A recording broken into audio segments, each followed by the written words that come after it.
또 건강한 교회를 허락해 주시고 늘 또 살아있는 생명의 말씀이 선포되도록 인도해 주신 걸 감사합니다.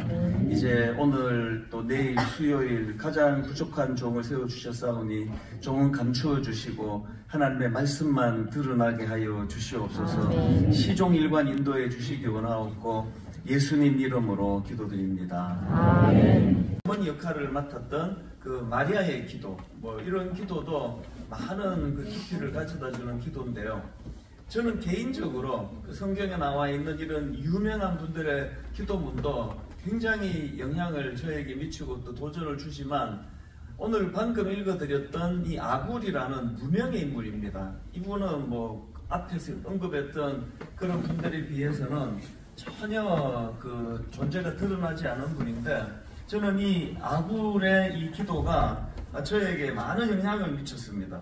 그래서 이 아굴의 기도가 어떤 면에서 우리에게 또 교훈을 주고 우리는 또 어떤 걸 닮아가고 배워야 되는지를 앞부분에서 이제 한 3가지 정도로 정리를 해드리고요.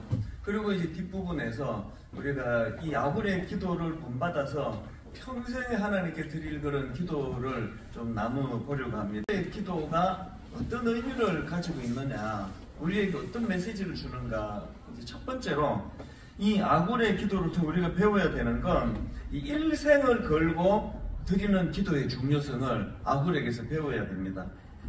잠언 30장 7절 방금 읽었던 본문을 3번역으로 제가 읽어드리겠습니다. 주님께 2가지 간청을 드리니 제가 죽기 전에 그것을 이루어 주십시오. 너무 이제 분주하고 바쁘고 막 급하게 살아가다가 보니까 뭐 우리 모두가 다 이제 막 빨리빨리 응답을 받아야 되는 기도가 대부분이에요. 그래서 뭐 아침에 기도하고 뭐 오후에는 응답을 받아야 되는 거. 그래서 뭐 하나님께 막 채근하는 기도도 많습니다. 그리고 뭐 제일 그래도 끈기 있게 기도하는 건 이제 입시생. 근데 11월 달까지만 응답해 주시면 됩니다. 당장의 어떤 필요를 따라 또 당장의 어떤 그 용기나 이런 기도들로 이제 가득 차기가 쉽기 때문에 이 아굴에게서 배우는 이 기도가 뭐냐면은 그렇게 급한 기도도 필요하지만 죽기 전까지 응답해 주시면 됩니다. 멀리 내다보고 그 긴 숨으로 그렇게 하는 기도가 필요하다는 거죠. 저는 이제 그 출애를 앞두고 신랑 신부에게 가끔씩 그런 이야기를 합니다. 이 신혼여행을 가면 뭐 맛집 찾아다니고 뭐 사진 찍고 그건 평생 할 수 있다. 신혼여행을 가면 이제 아침에 일어나면은 다른 거 하기 전에 식탁에 앉아서 우리가 이제 결혼을 했죠. 부부가 됐는데 이게 어떤 의미냐는 거죠. 우리가 함께 하나님 나라 둘 중에 한 사람이 하나님 나라로 부름받을 때까지 부부가 지속적으로 기도하는 기도 제목, 이 가정 안에서 해야 되는 기도 제목이 필요하다는 거거든요.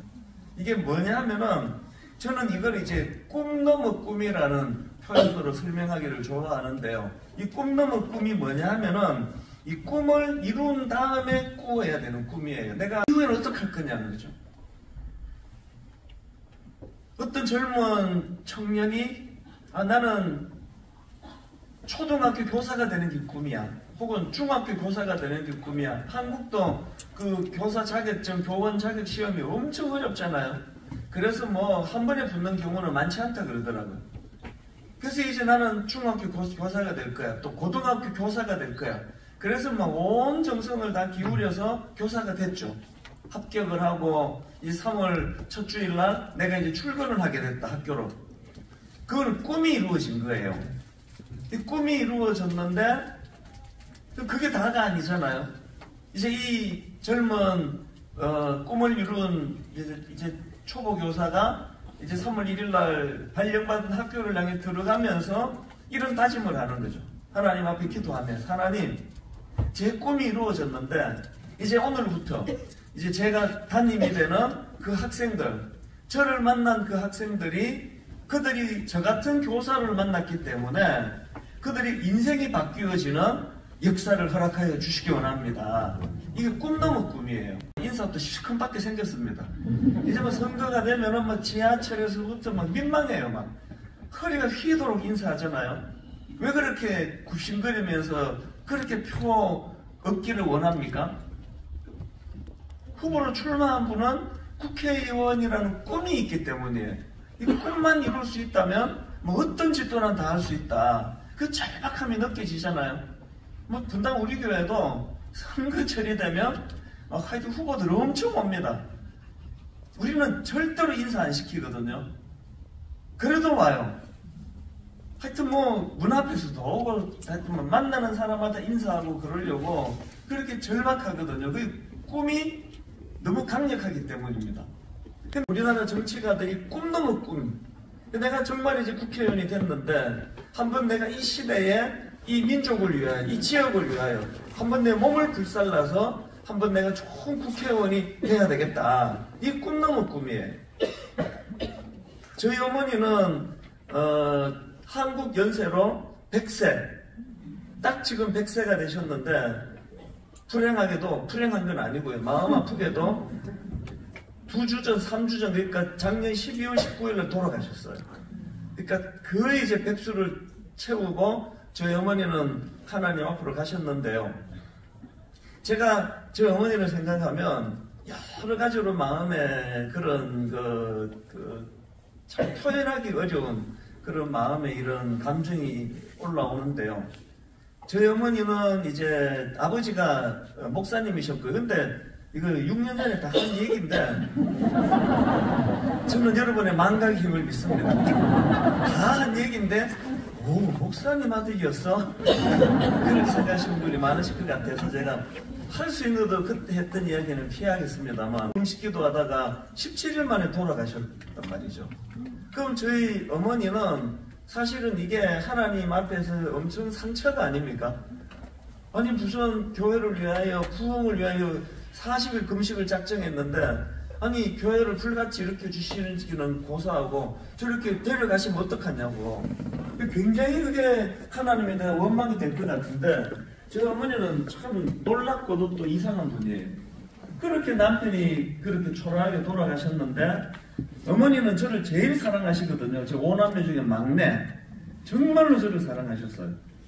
근데 저보고 네가 아버지 길을 이어서 목사가 되라는 거죠. 저는 뭐 추구도 안 한다. 세상에나 제일 듣기 싫은 게 목사가 되라는 거였어요.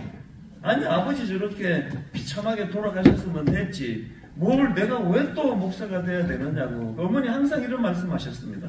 네 아버지가 기도하다가 돌아가시는 영광은 누렸지만 너무 빨리 돌아가셔서 목회 열매를 거두지 못했다. 네가 그 길을 이어야 되겠다.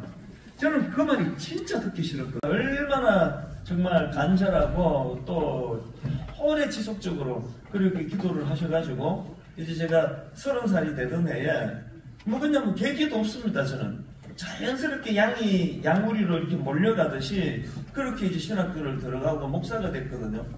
그러면 이제 어머니 평생 꿈이 이루어지신 거 아닙니까?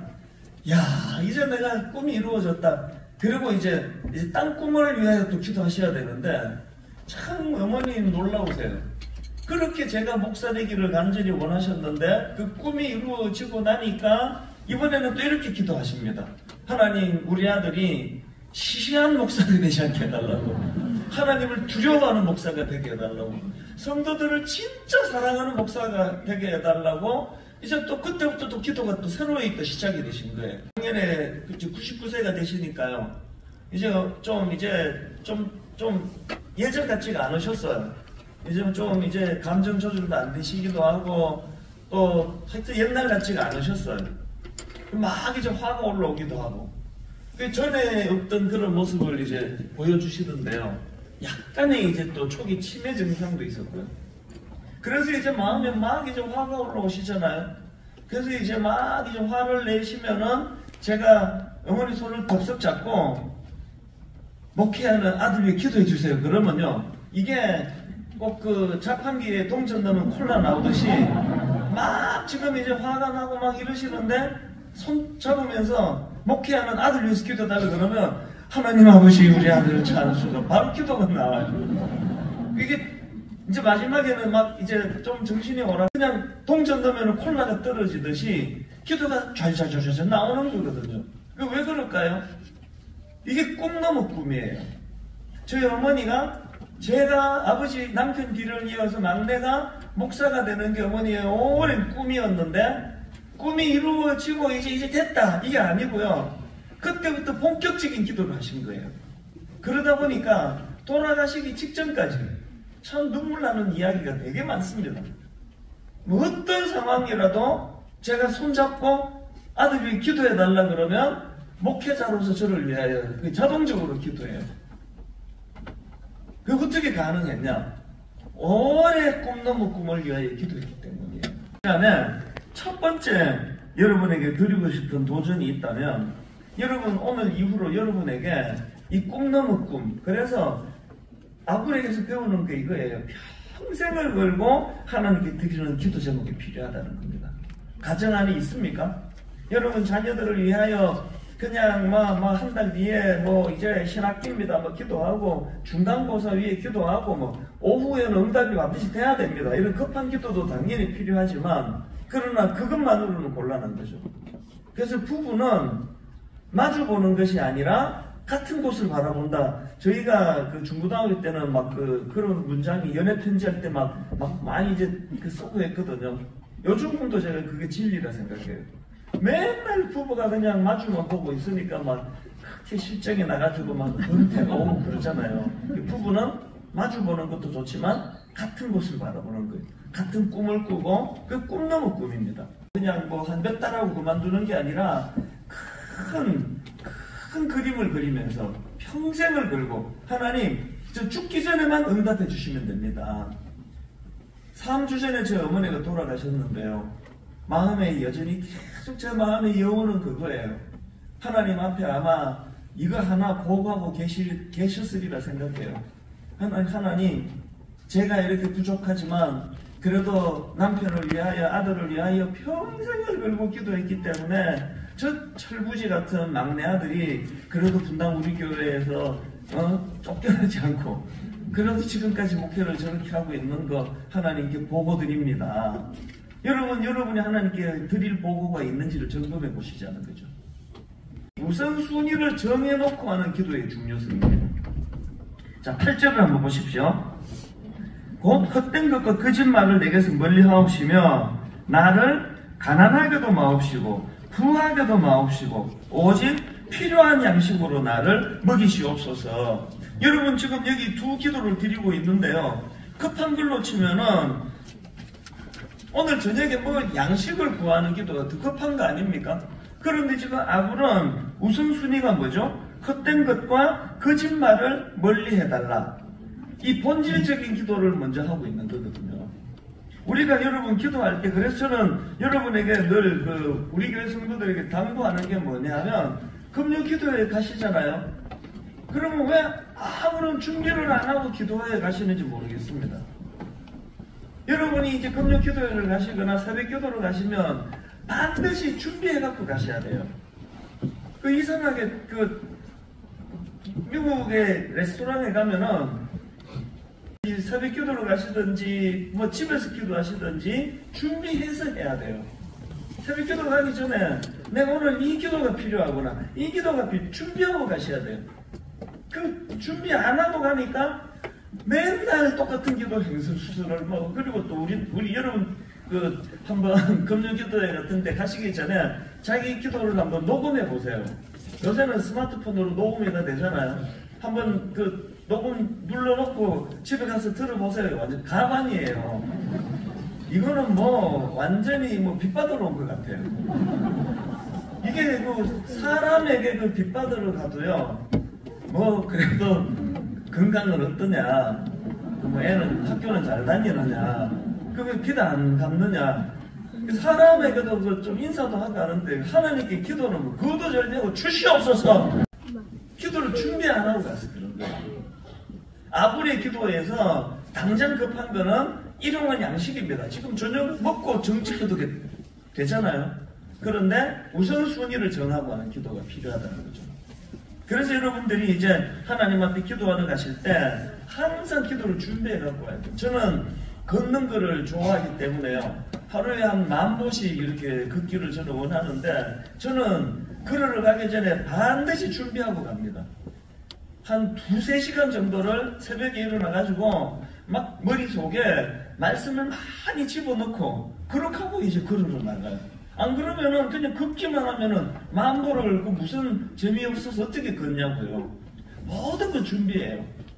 그래서 여러분들이 이제 우선순위를 따라 주기도문의 정신도 마찬가지 아닙니까? 예수님께서 주기도문 갈아주신 이 정신이 뭡니까? 우선순위를 따라 기도하라는 거죠. 먼저 하늘에 계신 우리 아버지여 이름이 거룩히 여김을 받으시오.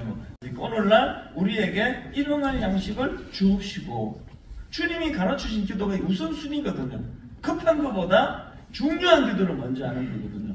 하나님의 영광을 위하여 하나님 나라를 위하여 주의 몸된 교회를 위하여 이런 우선순위를 따라 기도하는 게 중요하고 그런가 하면은 저는 아구리 기도에서 세 번째 배우는 게 이게 제일 중요한데요.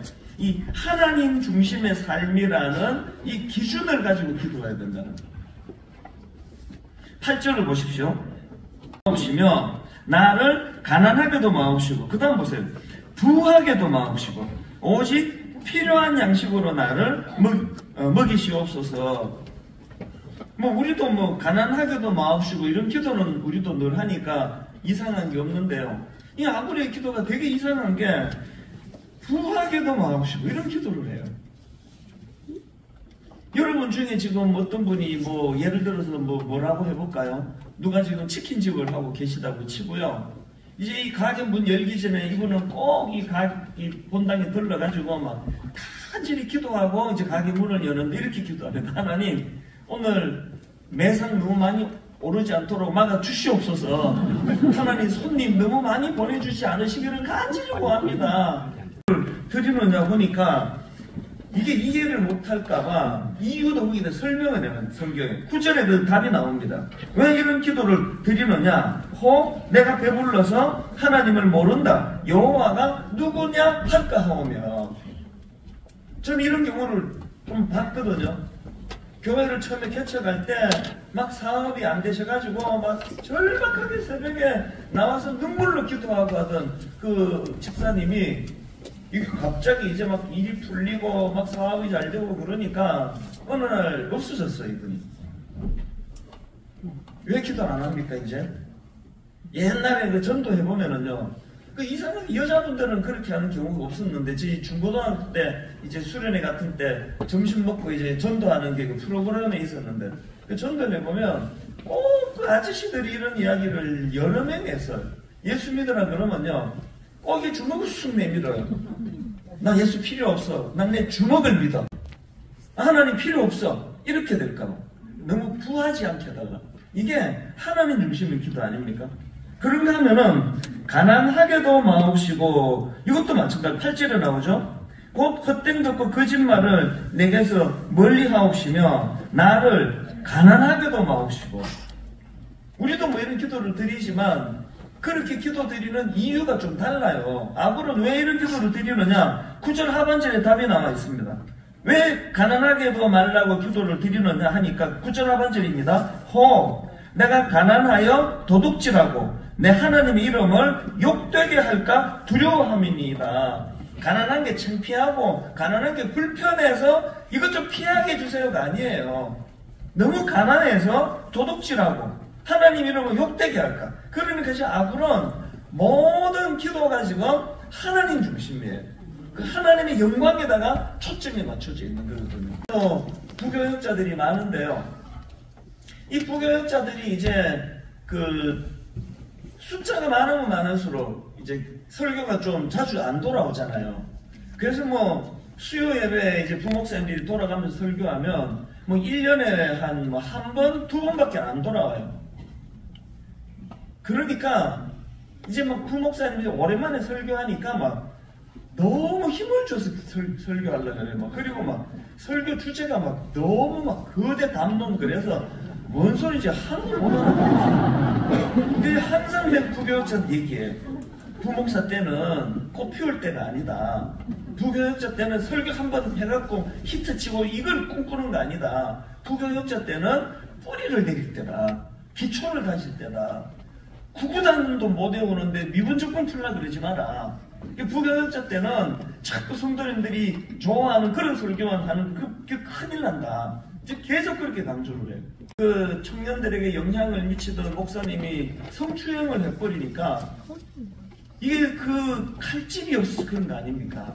너무 막 그냥 막 주변에서 막 잘한다 부추기고. 그래서 여러분, 이번 목회자도 그렇고 비목회자도 그렇고 직장인도 그렇고요. 하여튼 이 과한 칭찬은 그 전부 다 독이에요. 뭐 진짜 여러분 요즘에 자꾸 그 좀 칭찬을 듣는 분이 혹시 계시면요, 여러분 인생에 지금 그 굉장히 위험이 지금 찾아온 거예요. 저도요 막 이렇게 뭐 자꾸 이렇게 칭찬하면은 이거 굉장히 위험하다 생각해요. 그래서 저는 누가 막 저를 칭찬하면 저만의 방어법이 있어요. 목사님 오늘 설교 진짜 오늘 설교 안에 받았습니다. 속으로 이걸 이렇게 해석합니다. 멍멍. 망가뜨리는지 모르시죠? 우리가 하나님 앞에서 성공하고 싶고 인정받고 싶으면 칼집을 마련해야 돼요. 안 그러면 그 칼이 자기를 베요.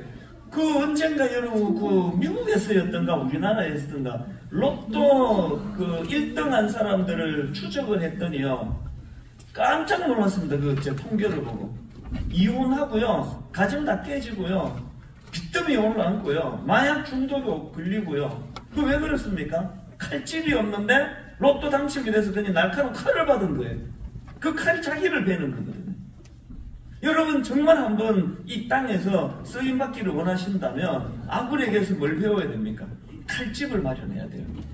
하나님의 영광이라는, 가난해도 부해도 이 목표가 하나님의 영광이라는 칼집이 있을 때, 그래서 여러분 어린애 여러분이 지금 그렇게 기도를 해도 응답이 안 되시면은 야, 하나님이 진짜 나 사랑하시는구나 그렇게 받으시면 돼요. 여러분이 그냥 막 우리 하나님이 우리같이 이렇게 물러 터진 이런 부모래 가지고 뭐 거의 처음에는 안 된다 그랬다가 막 계속 뗐으면 다 들어주시잖아요. 우리 하나님이 그런 유약한 하나님 같아서 우리 다 지금 뭐 이게 지금 뭐 다 큰일 날 뻔했습니다. 여러분 응답 받고 싶으시면 성숙해지시면 돼요. 여러분 응답 받고 싶으면 날카로운 칼을 하나님께 구하기 원한다면 칼집을 마련해. 칼집이 없는데 날카로운 칼만 자꾸 구하면은요, 그 칼 때문에 망하는 겁니다. 이런 기도가 필요하다. 반드시 여러분 가족 간에 만드셔야 됩니다. 우리 가족은 이 중에 누구 한 사람이 먼저 하나님 앞으로 가는 그날까지 우리는 이 꿈을 가지고 나아가. 그게 꿈 넘은 꿈이에요.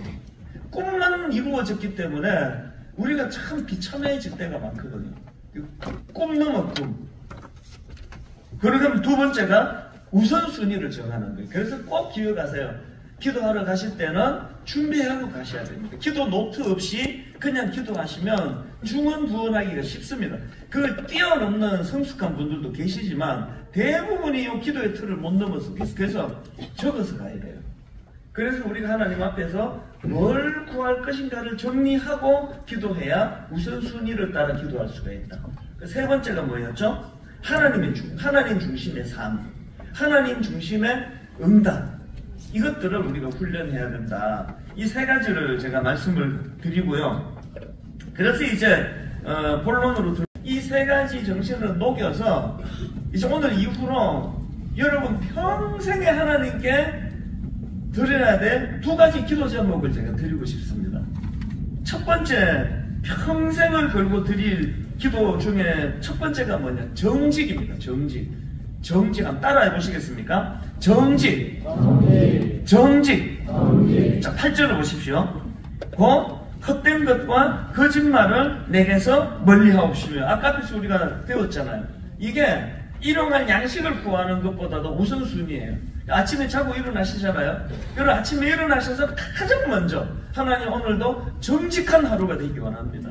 내 입에서 허탄한 말이 새어나오지 않기 원합니다. 이 기도를 하셔야 됩니다.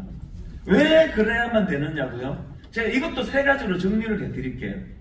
자, 왜 우리가 이 정직을 평생의 기도 제목으로 삼아야 되느냐? 첫째, 하나님이 그걸 원하세요. 이 이상 무슨 이유가 있겠냐고요.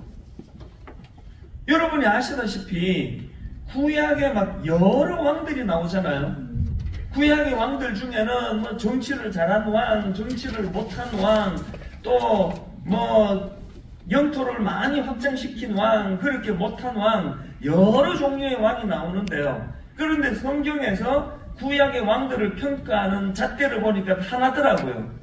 여호와 보시기에 정직히 행하여야. 저는 이제 한 살 나이가 들어가니까 저도 이제 언젠가 저희 어머니 뒤를 따라서 이제 하나님 앞에 갈 텐데, 우리가요 한 번은 하나님 앞에 우리 삶을 정리를 해야 될 때가 옵니다. 하나님 앞에 우리 삶을 정리하게 될 때, 여러분 그 수능 시험 볼 때도 예상 문제 푸는 게 중요하잖아요. 그래서 저는 예상 문제일 줄 알고 있습니다. 하나님이 저를 이제 인생을 정리하고 하나님 앞에 섰을 때, 분당 우리 교회에는 제일 많이 모일 때가 몇 명이야? 몇 명까지 모아봤어? 이런 거 묻지 않을 거라고 확신합니다. 예산이 얼마나 됐어? 그런 거 안 물으세요. 그건요, 이 별 볼 일 없는 인간도, 저도 우리 부목사한테 그런 거 안 묻습니다. 고등부 지금 몇 명 늘었어? 단 한 번도 이런 거 물어본 적이 없습니다. 하나님이 뭘 물으실지를 전 알아요. 너 정직하게 목회했니? 설교할 때 너 정직하게 설교했니? 이 예상 질문을 가지고 설교 준비하고 설교하지 않으면요, 우리는 죄성을 가졌기 때문에 뭐 새빨간 거짓말은 안 하는데요, 설교하다가 보면 조금만 방심하면 과장이 막 나와요. 조금인데 막 이만큼 막 이런 과장이 많이 나와요. 정직한 목사였다고. 저는 그 평가 듣는 게 내 목회의 목표예요. 미국의 이민자들이, 제가 이민자 출신이다 보니까 미국에서 이민 그 교포들이 제 설교를 엄청 많이 듣는다 그러거든요. 그분들이 뭐 제 삶을 어떻게 아냐고요. 겁 하나도 안 나요. LA에 사시는 분이 뭐 내 설교를 듣고 저 이 목사 저거 완전 위선자네, 그렇게 말할 수 없잖아요. 전주에서 우리 홍 목사님이 또 오라 그래가지고 뭐 할렐루야 그러고 왔습니다. 뭐 전주에서 제가 뭐 마음껏 설교한들 여러분이 뭐 어떻게 알겠냐고요. 그 오늘 이상하게 우리 아들이 방학기로 따라오겠다 그래서 내가 억지로 말렸어요. 그 뭔데 그 집에 있거라 안 따라오겠다고. 그래도 옆에서 또 집사람이 왜 그래 데리고 가라고 막 그래갖고. 근데 지금 분당 우리 교회에서도 감당이 안 되는데, 제 목회에 은퇴를 하게 되면 제 목회의 잣대는 이거예요. 우리 새아이가 우리 아빠는 정직한 목사였다고. 10편 51편을 제가 언급하고 넘어가야 되겠네요.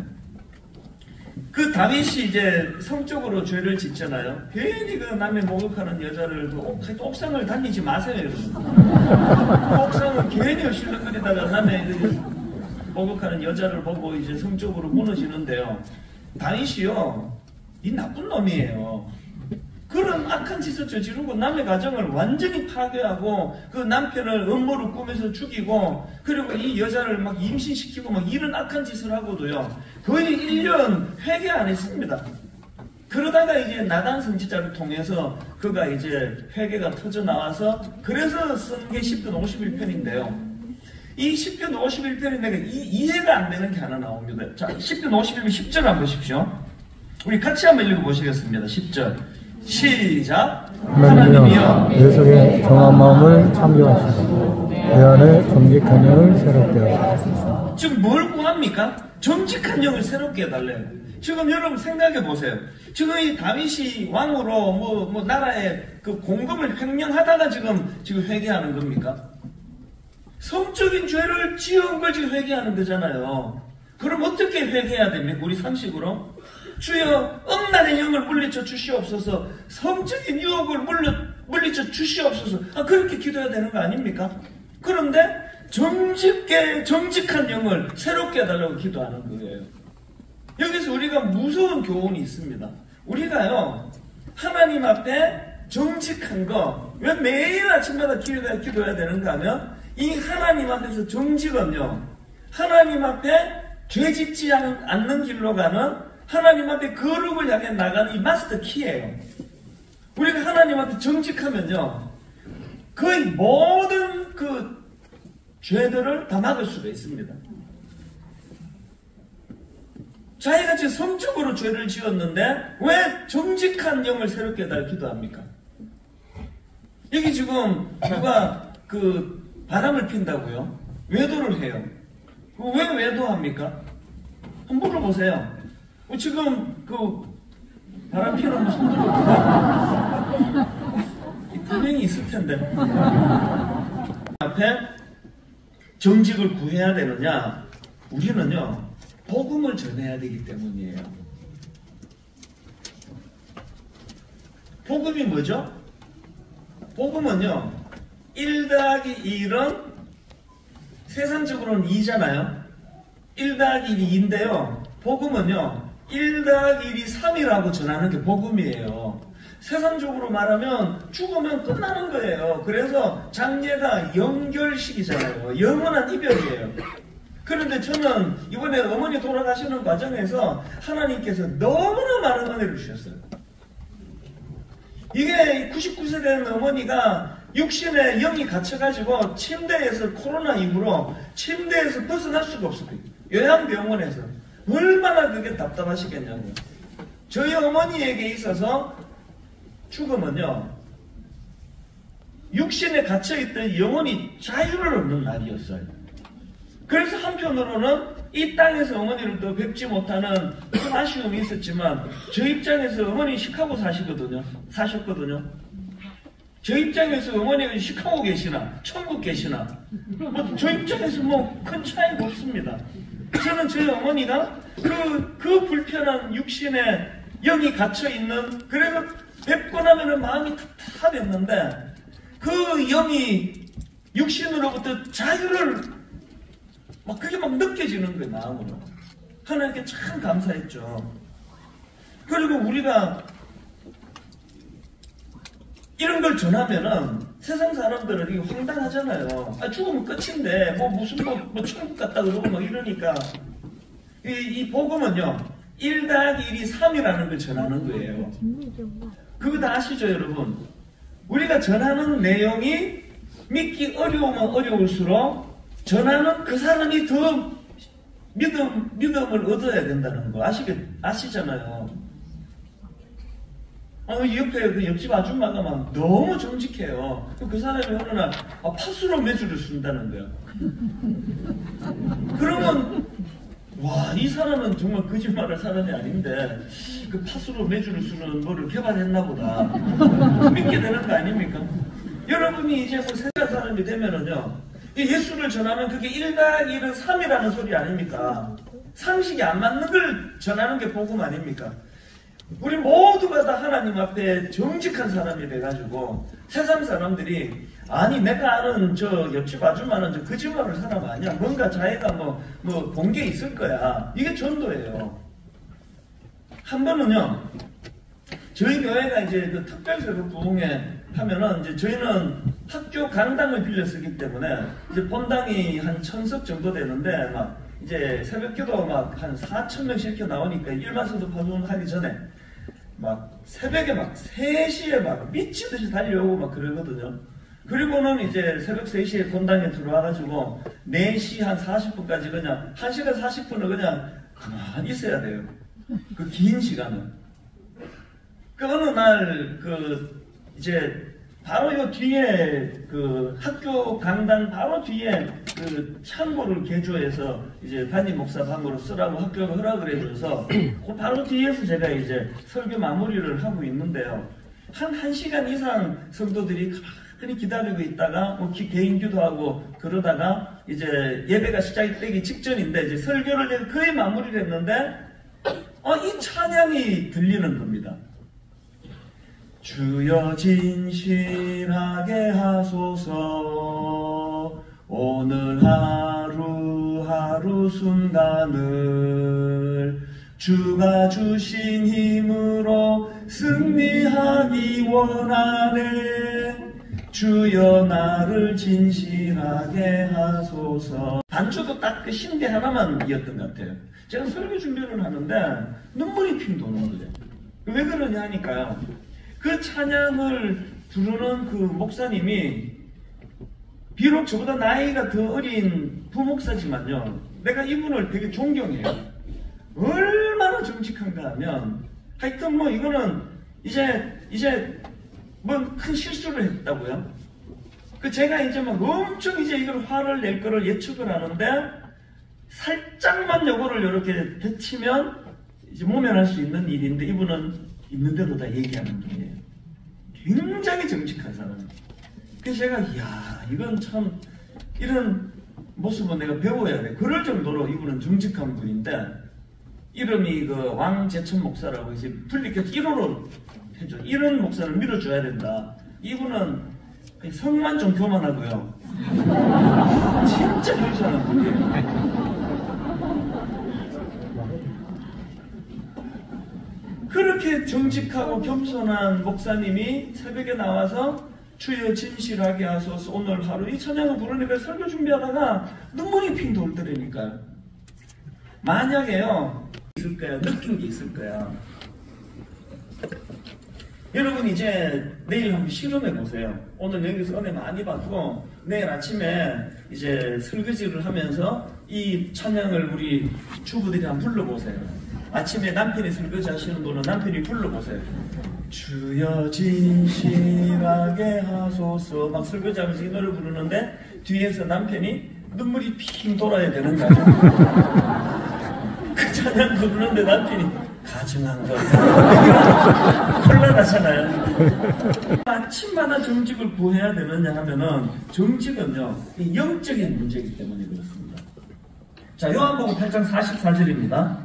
너희는 너희 아비 마귀에게서 났으니 너희 아비의 욕심대로 너희도 행하고자 하느니라. 그는 처음부터 살인한 자요 진리가 그 속에 없으므로 진리에 서지 못하고 거짓을 말할 때마다 제 것으로 말하나니. 그 다음 같이 읽습니다. 시작. 이는 그가 거짓말쟁이요 거짓의 아비가 되었습니다. 여러분 우리는요 이제 더 이상 어둠의 자식이 아닙니다. 우리는 주님의 십자가로 이제 빛의 자녀가 됐어요. 하나님 아버지가 우리를 입양시켜 주셨어요. 우리 하나님의 양자 삼으셨습니다.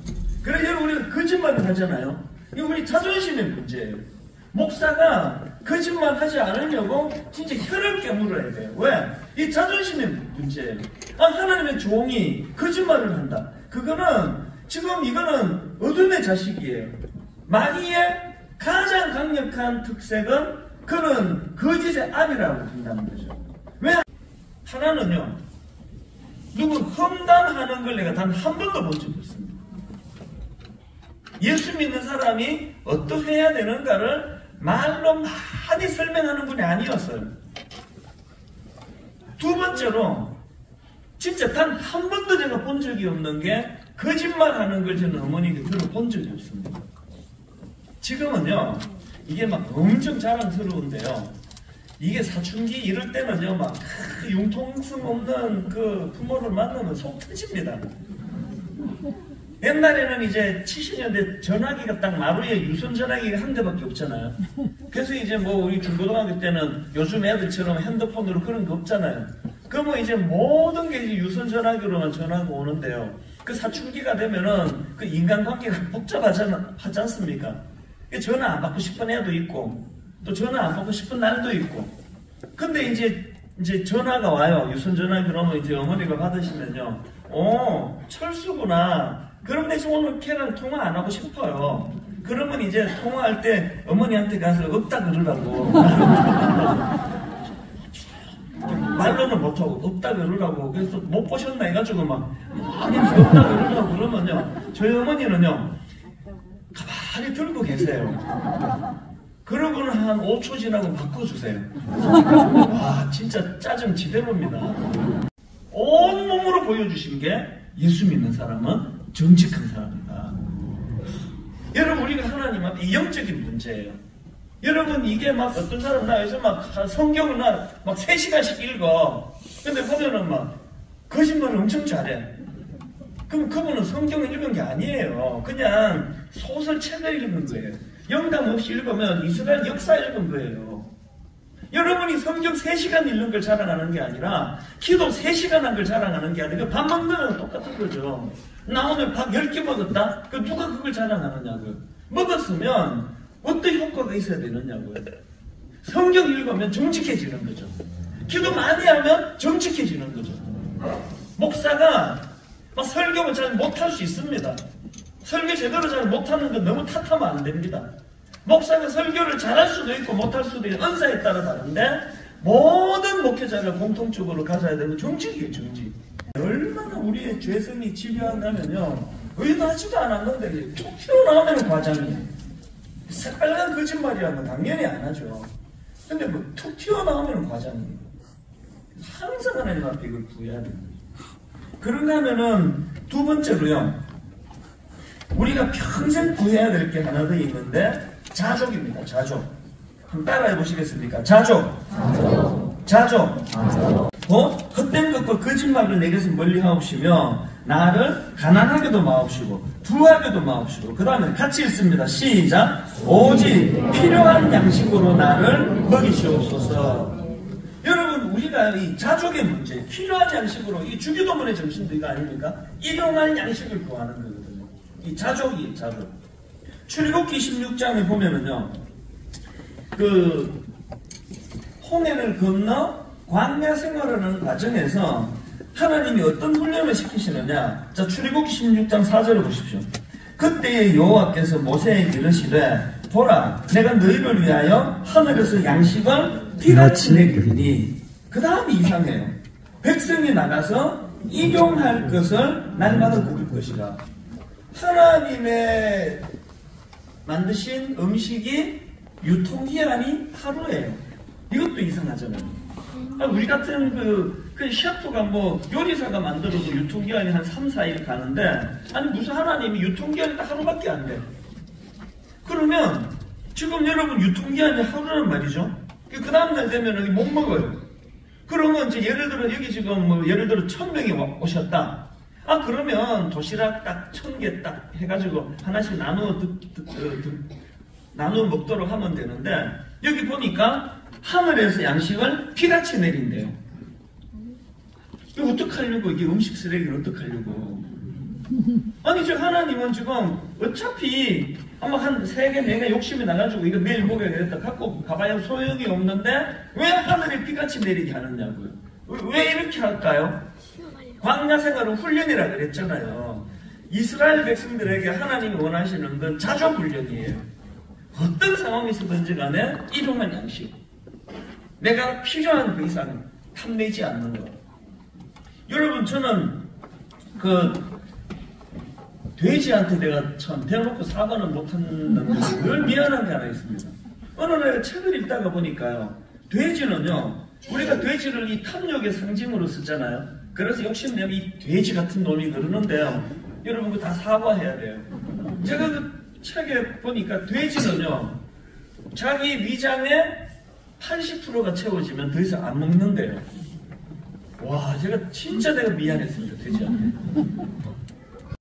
저는 이제 독백을 많이 하는 편이에요. 시편에 보면은 내 영혼아, 그다 자기 복하는 얘기잖아요. 내 영혼아 여호와를 송축할지어다. 자기 복하는 얘기잖아요. 저는 독백을 많이 해요. 혼자 이렇게 걷다가 자주 혼잣말로 이야기를 해요. 욕심이 올라와요. 이제 제가 청소년 사회까지 해서 목회 지금 한 32년 차 이렇게 되니까, 33년 차 이렇게 되니까 뭐 길이 다 보여요. 아, 이렇게 하면 사람 좀 모으겠다. 길이 다 보여요. 보이는데 참는 게 쉽지가 않은 일이거든요. 욕심이 올라와요. 그러면 제가 저를 꾸짖어요. 이렇게 해요. 이찬수, 접니다. 너 정신 차려라.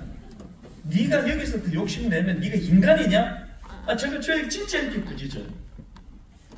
네가 여기서 이 욕심을 더 내면 그 네가 인간이냐고. 정신 좀 차려라. 이 효과가 있습니다, 이거. 그리고 아침마다 기도하는 거죠. 하나님, 오늘도 자족을 원합니다. 자족이요, 우리 인생에 진짜 중요한 거예요.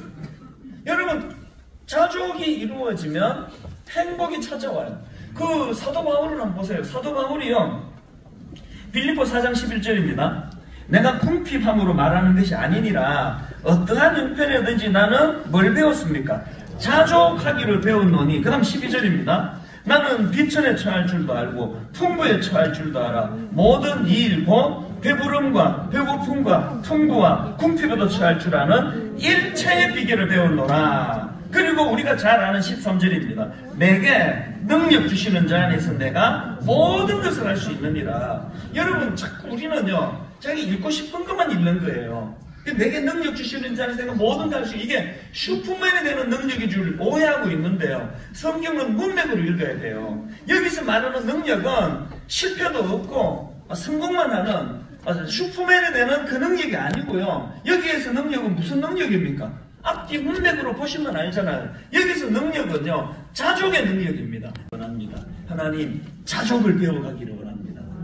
제가 그 자족하면은 떠오르는 찬양이 있는데 이 찬양 소개하고 이제 오늘 설교를 마무리하려고 하는데요. 예전에 그 안희숙 여사라고요. 일제강점기 때 아마 우리 세대나 저 윗 어른들은 다 아실 거예요. 이분 옥중 성도예요. 신사참배를 끝까지 굴복하지 않고, 그래서 막 엄청난 고문을 당하고요. 뭐 여성으로서 막 감당하기 어려운 그런 힘든 시간을 보냈는데, 그런데 이분이 끝까지 변절하지 않고, 그래서 제가 초등학교 때는 이 안희숙 여사를 놓고 살아있는 순교자 그런 이야기도 하더라고요. 어떻게 그 연약한 몸으로 그 끔찍한 일본의 그 잔인한 고문을 다 이겨냈을까? 이분이 쓴 찬양 하나를 보고 제가 은혜를 엄청 받았습니다. 옛날에는 이 찬양 막 울면서 많이 불렀습니다. 내일이 하루하루 살아요. 불행이나 여행함도 내 뜻대로 못해요. 제가 좀 설명을 드리고요. 이 찬양을 같이 부르려고 하는데, 이 가사를 보면은 이렇습니다. 험한 이 길 가고 가도 끝은 없고 보내요. 그 다음 가사를 보니까 주님 예수 팔 내미사 내 손잡아 주소서. 이분의 그 끔찍한 고문 속에 매일매일이 죽을 것 같은 그 생활을 어떻게 견뎠느냐? 자족이에요. 오늘 이 하루 분량을 내가 잘 감당할 수 있게 해주셨는데 내일 일은 난 모르겠다는 거죠. 오늘 이 하루를 견딜 수 있게 해주셨으니. 이전에도 보니까요, 좁은 이 길, 진리의 길, 주님 가신 그 옛길. 그 다음 가사를 보세요. 힘이 들고 어려워도 어떻게 간다고요? 찬송하며 갑니다. 찬송하며 갑니다. 이게 어떻게 가능했냐? 성령이여 그 음성을 항상 들려주세요. 자족은요, 성령과 동행하는 삶이에요. 자족은 주님이 걸어가신 십자가의 길을 묵상하며 걷는 길이에요. 우리 시대는요, 한 사람이 5,000명분을 먹는 걸 성공했다 그래요. 스티브 잡스, 굉장히 개팍한 인격을 소유했다고 그 책에도 나오고 다 알아요. 그런데 문제 삼아서 아무도 없습니다. 왜? 스티브 잡스는 한 사람이 5,000명, 5만 명분을 먹을 만큼 많은 돈을 벌었기 때문이거든요. 이 세상은요, 한 사람이 5,000명분을 먹는 걸 성공했다 그래요. 그런데 하나님 나라는 어린아이의 작은 도시락을 갖고 500명이 기적을 일으킨 도시락, 자기가 먹으면 한 끼 먹을 수 있는 그거를, 어린아이의 도시락을 주님에게 드려가지고 5,000명을 먹였어요. 하나님 나라에는 5,000명분을 혼자 먹는 걸 성공했다 그러진 않고요, 5,000명을 먹이는 사람을 성공했다 그래요.